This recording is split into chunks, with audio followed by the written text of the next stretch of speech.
Les rendez-vous d'Olivier, la suite, la première. Allez, j'ai le plaisir de vous présenter le reste de la bande, le reste de l'équipe qui a bien voulu m'accompagner pendant toute une saison. Vous les connaissez pas, ou presque pas. Julien Sénéchal, bonjour. Bonjour Olivier. Oh là là, quel plaisir de vous avoir avec moi en plateau. C'est marrant, hein. Ah, je suis content. Ouais, bah moi aussi. Ça va être extraordinaire avec Matt. Matt. Bon, alors, du coup, je vous ai piqué Matt, je vous ai piqué en même temps. Enfin, ça a été un oui, gros non, mais c'est bien, mélange. c'est très bien. Matt. Jamais mardi soir, c'est déjà ça. Ouais, vous êtes là comme ça, moi, tous les mardis soirs. Bonjour Matt. Salut. Spécialiste des comics. Spécialiste autoproclamé. Bah ouais, non mais c'est bien, c'est important. Et donc vous allez, vous êtes un petit peu en... Oui, parce En que froid avec Julien. il lit que de la franco-belge, il lit que de la BD française, et moi je lis que de la BD américaine, donc il va falloir que je lui explique pourquoi est-ce qu'il se trompe, pourquoi est-ce qu'il est dans l'erreur. C'est ce qui va se passer dans cette émission. Je crois que je suis dans l'erreur surtout. Ouais, Guy, ouais, voilà, bon. On en reparlera dans quelques instants, mais avant j'ai le plaisir de vous présenter Sandra Bluteau, vice-trésorière de l'ACCR. Bonjour. Bonjour. Avec un festival extraordinaire que nous allons découvrir le samedi 5 septembre à 18 h au lieu dit Les Côtés. C'est le festival champêtre de la Chapelle Saint-Rémy, 3e édition. Alors je parlais de pique-nique tout à l'heure, c'est vrai qu'on peut apporter son pique-nique? Ah oui, alors il y a restauration sur place avec buvette, l'entrée est gratuite, mais effectivement chacun est libre de faire ce qu'il veut, en sachant qu'ils sont les bienvenus à consommer évidemment. Qu'est-ce qu'on met dans le panier à pique-nique? Beaucoup de choses pour Matt en tout cas. Ouais. C'est par les invités, vous aurez votre heure de gloire dans quelques instants. Qu'est-ce Voilà, qu'on met? la battle a commencé. Ouais, non, mais ils sont terribles, ils sont terribles. On met ce qu'on veut. La bonne humeur surtout. De la bonne humeur, Ouais. on partage avec le voisin. Voilà, c'est ça. Mais et puis voilà, avoir envie de chanter, participer et voilà. Parce qu'on parle de pique-nique, évidemment, j'adore ça. Mais il n'y a pas que ça, on y vient aussi pour la musique et de la bonne musique avec 3 groupes à découvrir. Ouais. On va les présenter un par un. On va commencer avec de la musique pop-rock. D'ailleurs, Julien, vous connaissez parfaitement les artistes sartois. J'aime bien quand on dit parfaitement, parce que les deux premiers, ça se trouve, je les connais pas. Ah, si je vous dis Shifumi, Shifumi, ça me dit pas quelque chose, non? Shifumi. Alors, qui est Shifumi? Ouais, alors, Un groupe local? Oui, Ouais. c'est un nouveau groupe local qu'on a invité justement cette année. Composition pop-rock, donc voilà, on a hâte de découvrir et de faire découvrir au public. Le deuxième groupe, c'est du jazz blues, ça s'appelle Sepia. Sepia, c'est ça. Ils composent des chansons françaises qui flirtent avec le blues, le jazz, le rock, la bossa, enfin voilà. Donc pareil, je pense qu'on va passer un très bon moment. Et puis le troisième, ça s'appelle Sortie de Sortie de Grange. Alors, Maître Sortie de Capello, Grange. ça veut dire quoi? Sortie de grange, en fait, c'est tout simplement quand on est adepte de la mécanique et plus particulièrement des 2 chevaux, quand on bricole dans son garage et qu'on sort finalement la 2 chevaux après avoir bricolé dans son garage, on dit que c'est une sortie de grange. Voilà, et c'est un terme des collectionneurs de vieilles voitures, plus particulièrement des 2 chevaux, et donc des bricoleurs. Et donc quand on a fini de bricoler, qu'on va enfin pouvoir aller rouler avec la voiture qu'on a rénovée, on dit qu'on fait une sortie de grange. C'est pour ça que vous avez mis le t-shirt bleu de bricoleur, parce que vous bricolez, vous, dans J'ai mis votre un t-shirt garage. Mickey parce que je fais de la bande dessinée. Ah oui, d'accord. Mais vous bricolez? Non, Ah non, pas trop, non. pas trop. Enfin, faut mieux pas d'ailleurs. Ah bah, parce que là, c'est rigolo, la musique. La chanson s'appelle Chanson bagnolistique. Ah, C'est quand même bien trouvé. Ouais, c'est ça. Ils se décrivent comme ça. Ouais. C'est de la chanson magnétique. Moi, je trouve ça très sympa. C'est tout un répertoire autour de la 2 chevaux. La de choix, c'est des passionnés, Mmh. c'est ça. Et ils ont tourné notamment avec l'humoriste Polo. En tout cas, c'est très festif et pareil. Je pense qu'on va passer un très très bon moment. Alors, c'est la 3e édition. Ouais. Comment est venue cette idée? Ah là là, alors la CCR, elle a été créée en 2011. Voilà, le but, c'est de faire des manifestations à caractère culturel au sein de la chapelle. Et l'idée, c'était voilà, bande de copains, allez, on se lance, on fait un festival. Et voilà, et on en est à la 3e année. Vous étiez combien? C'est pas mal. C'était des... Alors on est 7 membres. On est 7 membres. Il y a une vingtaine de bénévoles pour samedi. Et voilà, et on est surtout très motivés, plein de bonne humeur et voilà. C'est On une attend plein de association qui survit, parce que c'est pas facile de faire vivre une association. Ouais, tout à fait. C'est une association aussi qui propose de la chorale sur la chapelle Saint-Rémy, avec en règle générale une quinzaine de choristes. Et voilà, et on tourne sur les marchés de Noël en général Au moment de Noël, c'est mieux. Oui, Ouais. parce qu'à Pâques, c'est un peu plus compliqué. mais- Les marchés de Noël à Pâques, mais ça marche moins Non, bien. mais par contre, ce qui est intéressant, c'est qu'à la chapelle Saint-Rémy, enfin, on peut voir que la culture en milieu rural, c'est pas si simple, mais que c'est pas non plus très compliqué, qu'avec des bénévoles comme des associations comme ça, on arrive à créer des festivals. Il y en a pas mal en Sarthe, que ce soit dans l'art contemporain, je pense à Piacel Radio notamment, ou avec la chapelle Saint-Rémy. Il y a finalement pas mal d'associations qui font beaucoup de choses, que vous avez pu d'ailleurs vous voir, Olivier, avec l'infiltré du Infiltré. dimanche. Et finalement, c'est quand même intéressant de se dire qu'en dehors du Mans, qui est certes au centre du Mans, enfin Du monde. de la Sarthe, Ouais. et qui prend avec l'agglo la moitié de la population, bah, la ruralité continue de fonctionner quand même, et qu'il faut d'ailleurs aller dans ces festivals pour faire vivre ces associations et découvrir des groupes comme Sortie de Grange, parce qu'en plus, on rigole avec Sortie de Grange, ils viennent normalement avec une 2 chevaux, je sais pas s'il y a de quoi la non. poser, mais voilà, et ils ont celui qui chante qui s'appelle Cambouis, je sais plus comment il s'appelle exactement, Romain, enfin, son prénom Romain, il a fait sa guitare, il l'a fait lui-même avec deux des chevaux. parties de voitures de 2 chevaux, mais il l'a construite lui-même, sa guitare, et elle sonne très très bien, et franchement on rigole bien avec eux, ils ont leur salopette et tout ça, et c'est vraiment de la musique festive, c'est drôle. Qu'est-ce qui parle bien, Julie? Attention, Matt, hein, parce que là, il gagne des Non, points. mais Là, il a épuisé son temps de parole. Pour moi, c'est très bien. ce sera terrible. On va parler comics un peu plus longtemps, ça va être super. L'association La Bande de Copains, vous faites comment pour choisir les groupes et comment est-ce que vous faites pour les faire venir en Sarthe? Parce que c'est pas toujours facile. Ah mais on les appelle ils voient qu'on est très motivés, avec un grand sourire, ils viennent forcément. Puis le Festival Champêtre, ça commence à être connu du monde entier. Non, je rigole. Non, mais voilà. Non, on leur propose, et puis je trouve que le cadre est absolument magnifique. C'est dans un corps de ferme, voilà, en pleine campagne, et c'est juste magnifique. Et voilà, et puis ils viennent absolument avec grand plaisir. Il y avait combien de personnes, la première, deuxième et Alors l'année dernière, 500 environ. Pas mal. Ouais, ah oui. Ouais, parce Ah ouais. que la première édition, c'était beaucoup plus minime. Après, voilà, c'est vrai que depuis l'année dernière, c'est gratuit aussi, donc je pense que ça fait peut-être venir un peu plus de monde. Et voilà, donc justement, on les attend de pied ferme, avec une grande joie de les accueillir. donc c'est le marché de Noël qui vous permet par exemple de louer le matériel? Comment vous faites? Oui, bah voilà, puis la chorale, et ouais. Ben, vous faites un carton vous, sur le marché de Noël? Ah ouais, c'est ça. C'est fort. Il y a beaucoup de gens, le Père Noël passe par la chapelle Saint-Rémy. C'est ça. Ah, c'est pour ça. Ouais, oui, on fait une grosse commande chaque année. D'accord. Des envies pour l'année prochaine, les groupes que vous visez Très sincèrement, non, Pierre. Là, on est en plein dans la préparation là, de samedi, donc là, j'avoue très sincèrement que non. Mais par contre, on est super motivés pour évidemment renouveler pour la 4e édition. Par contre, avant, il y aura Bal Folk au mois de mars, et puis la fête de la musique comme tous les ans. Donc voilà. Donc ça s'appelle le Festival Champêtre à la chapelle Saint-Rémy. On s'habille comment? Ah, c'est ça. J'ai Avec envie un gueulier de des sabots. tout nu, tout bronzé, c'est pas mal. Tout Hein, nu, on peut venir tout nu, d'accord. Ouais. chacun voit. C'est comme on veut. Ouais. Ouais. Passe montagne, enfin bon, c'est comme on veut. Non, il va faire beau. Et d'ailleurs, oui, c'est au cas où la météo ne voudrait pas être clémente avec nous, c'est couvert en cas de pluie, mais normalement, il va faire beau. Voilà, c'est ce que je voulais savoir. Ouais, parce que non. s'il pleut, forcément, on aura froid. Et Non. puis, après, ils vont se battre dans la boue et tout. Ça va Ouais, être c'est ça. compliqué. Non, c'est encore autre Moi, chose. si on est là. tout nu, c'est cool. Hein. Ouais. Ouais, en même temps, c'est bien. Donc, Il se déplace que quand il fait beau, hein, on l'aura noté. Quand on est tout nu. le Festival Champêtre de la chapelle Saint-Rémy, ce sera donc samedi prochain, le 5 septembre, à partir de 18h, au lieu-dit Les Côtés. C'est à côté de quoi quand on arrive? Comment on fait? C'est ça. C'est à côté de ça. Non, Ah ouais. ce sera fléché. C'est surtout C'est ça. fléché. Ouais, suivez les flèches. Il faut déjà trouver la chapelle Saint-Rémy. Ah non.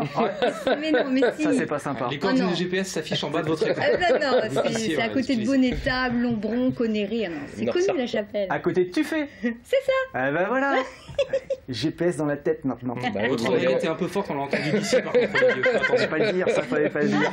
Patricia, vous restez avec nous? Sandra, oui, mais oui. Ça, c'était avant. Patricia, c'était avant. Sandra, Mais je pardon. reste volontiers. Non, mais parce que j'ai besoin d'une fille pour... voilà. Hein. Ah, c'est ça. Et oui, entre les deux. On les présente plus, vous les connaissez par cœur, vous les adorez, c'est pour ça qu'ils sont revenus. Sinon, on les aurait pas pris, évidemment. Julien Sénéchal, rebonjour. Rebonjour. Et puis Matt, on est les moins chers surtout. Hein. C'est ce qu'on vous a dit. C'est ça. Alors, vous allez venir tous les deux pour C'est défendre. bien parce que pour cette première, il y a Pascal et Gérard qui sont dessus, mais ils ne peuvent rien nous dire. Non, ils sont peuvent nos rien nous chefs. dire. Ouais, les chefs sont derrière, mais nous on fait ce qu'on veut. On est là chez nous, de Oui. toute façon. Vous êtes à la maison. Les comics, c'est pour vous. Vous préférez les comics parce que c'est mieux. Moi, je préfère les comics parce que c'est mieux, c'est plus moderne, c'est plus mieux dessiné et en plus, c'est américain. Et vous préférez les BD parce que c'est mieux. Bah, je préfère... Ouais, alors les BD, en l'occurrence, les comics, c'est un peu de la BD aussi, mais c'est américain. Moi, je préfère la franco-belge parce que généralement, on raconte des histoires un petit peu plus réelles. Et surtout, c'est le format qui a donné naissance peut-être aux comics. Hein. La bande dessinée, ça vient d'Europe et ça vient de la France et de la Belgique avant de venir des États-Unis et du McDonald's. Il a beaucoup parlé. Place à Matt. Vous allez nous faire la promo des comics comme vous l'avez fait pendant avec beaucoup de talent tout l'année dernière et même avant avec ouais. Julien. C'est parti. J'ai plus le droit de me louper alors. Non. Je suis venu avec un titre extraordinaire, un titre qui s'appelle Batman Silence. Alors quand on parle de comics, la facilité c'est toujours de commencer par Batman, c'est le plus grand des super-héros pour les adultes, Spider-Man pour les enfants, Batman pour les adultes. L'histoire, je vous parle de l'histoire et je vous explique ensuite pourquoi ce bouquin est incontournable. L'histoire, c'est une enquête en fait de Batman. Il y a un enfant, fils de riche, qui a été kidnappé par des méchants et donc Batman va enquêter et il va découvrir qu'en fait c'est quelqu'un qu'il connaît mais c'est pas son mode opératoire de faire des enlèvements. Et puis il y a une attaque dans un opéra et pareil le criminel qui le fait c'est pas son mode opératoire de le faire. Il va enquêter un peu sur tous ces faits qui ont l'air isolés mais qui en fait ont un point commun, c'est qu'à chaque fois quelque part en coulisses on retrouve un mystérieux personnage en impair avec le visage bandé et donc c'est l'enquête sur l'identité de ce personnage qui va amener Batman à croiser la majeure partie des personnages de son univers, à renouer avec des amis d'enfance à lui et tout ce genre de choses. Et donc ça permet pour les lecteurs qui ne connaissent rien aux comics de découvrir l'univers de Batman et de découvrir tous les personnages qui sont associés à celui qu'on appelle le Chevalier Noir. Alors c'est une histoire qui n'est pas hyper récente, elle est sortie en 2002 aux États-Unis. Elle est signée par deux superstars des comics dont les noms ne vous diront rien, c'est Jeff Loeb au scénario et Jim Lee au dessin. Or Jim Lee c'est un dessinateur qui avait tellement de talent qu'il a été recruté par DC Comics, qui est donc le deuxième studio aux États-Unis avec Flash, Wonder Woman, Batman, Superman, Green Lantern et tous ces personnages-là. Et il connaît tellement bien l'industrie qu'il est devenu un des gérants en fait de DC Comics. C'est pour vous dire à quel point ce type est une brute. L'intérêt de cette histoire, c'est qu'on va pouvoir découvrir tout l'univers de Batman, Gotham City, ses alliés, ses adversaires, que c'est hyper bien dessiné. En plus, il y a un côté un peu criard et outrancier dans les dessins. Alors, ceux-là sont particulièrement réussis. On en a vu à l'écran. Je peux vous montrer des pages. Vous allez voir, c'est super. Et en plus, si je vous montre des choses, ça va briller à la télé. Et donc, on ne verra rien du tout. Ça va être super. Il n'y a pas beaucoup de choses à lire finalement. Et attendez, il y a plein de Moi, je vois ça de loin, mais je connais aucun. En plus, il y a plein de styles de dessins différents en fait, puisqu'on va essayer d'orienter cette partie-là qui va plutôt être des souvenirs et cette partie-là qui va être plutôt de l'actualité. L'autre intérêt de tout ça, donc ça vous permet de découvrir les comics avec ce style qui est un peu caricatural des comics mais qui est très réussi, avec des couleurs un peu criardes caricaturales des comics aussi. Et l'intérêt de ce truc, c'est que c'est un beau bouquin en dur que vous le trouvez partout chez vos marchands de journaux et qu'il coûte, allez, non pas 1, non pas 2, non pas 3, mais bien 3,99 €. Ce bouquin, je vous le fais à 3,99 € parce qu'en fait, c'est le premier d'une collection qui va sortir chez Eagle Moss et qui va permettre tous les 15 jours de retrouver une histoire essentielle et moderne de l'univers DC et donc qui va permettre aux gens qui ne connaissent pas les comics de se mettre à DC Comics. Si vous collectionnez tous les bouquins tous les 15 jours pendant 60 semaines, vous avez la petite frise très jolie qu'on vient de voir à l'écran et du coup ça vous permettra, une fois que vous aurez suivi un peu cette collection, d'être des spécialistes de Flash, de Wonder Woman, de Superman, de Batman, de Green Lantern. Et pourquoi? Quel est l'intérêt? L'intérêt, c'est que ces personnages arrivent l'année prochaine au cinéma avec le premier film qui va voir s'affronter Batman et Superman et ensuite ça va être la déferlante. C'est la deuxième vague de super-héros au cinéma. Si vous voulez pas avoir l'air d'un vieux ringard à la machine à café, vous pouvez commencer tout de suite par DC Comics, le meilleur des super-héros, chez Eagle Moss. Le premier est sorti, il coûte 3,99 €. La suite de l'histoire sort dans 10 jours, ça vous coûtera plus ou moins 9 €, ce qui fait le total de l'histoire à 15 €. Et puis ensuite, vous avez rendez-vous avec votre marchand de journaux, si ça vous a plu, tous les 15 jours pour devenir des spécialistes de DC Comics. Le vieux ringard derrière son pupitre vous remercie, Matt, infiniment, et passe la parole à Julien Sénéchal. C'est vrai que c'est une bible des comics, hein. Matt, il a une grande particularité, c'est qu'il arrive effectivement à nous faire aimer les comics, parce que quand on s'est rencontrés, moi j'étais vraiment très franco-belge, je le reste, mais en attendant, même si on est un petit peu en confrontation, il a quand même cette faculté de nous faire aimer, parce que les comics c'est pas que des super-héros. Alors là il parle de super-héros, mais on commence avec du Batman, c'est du facile, mais il a quand même en stock dur à partir de la semaine prochaine. Beaucoup de choses qui sont très intéressantes. Moi j'ai donc gagné ma battle en fait. Ouais, non, c'est inutile de présenter votre bouquin alors mon petit Julien. Hein.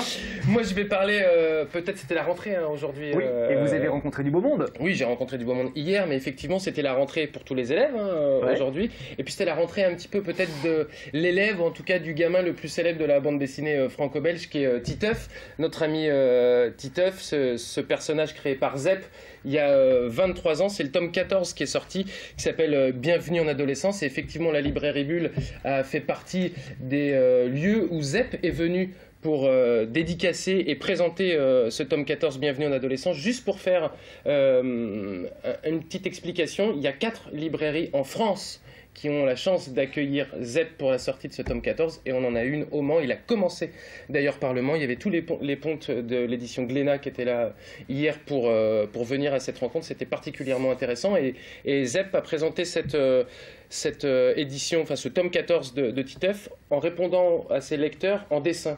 Ce qui était assez marrant parce qu'il ne répondait pas du tout par la parole, on lui a posé des questions et il faisait des petits dessins.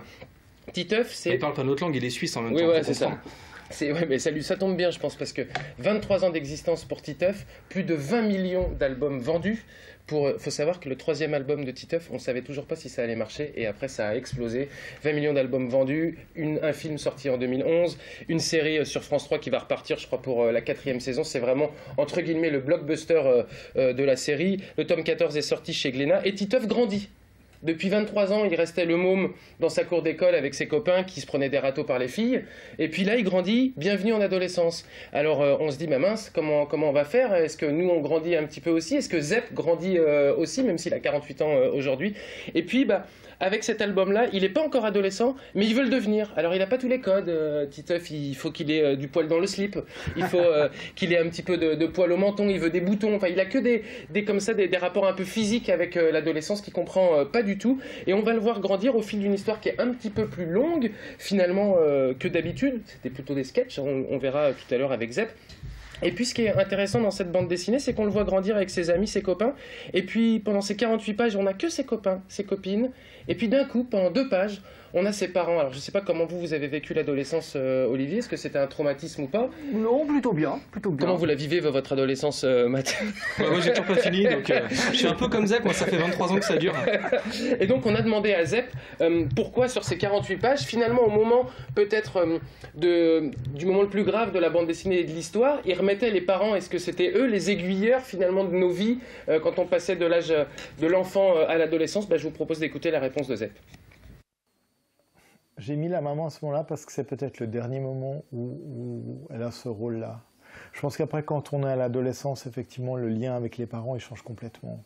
Moi, je me rappelle qu'à l'adolescence, ce qui me semblait avoir le plus changé, c'était pas moi, mais c'était mes parents. J'avais l'impression qu'ils avaient complètement changé. Et c'est vrai, notre regard sur les adultes change complètement.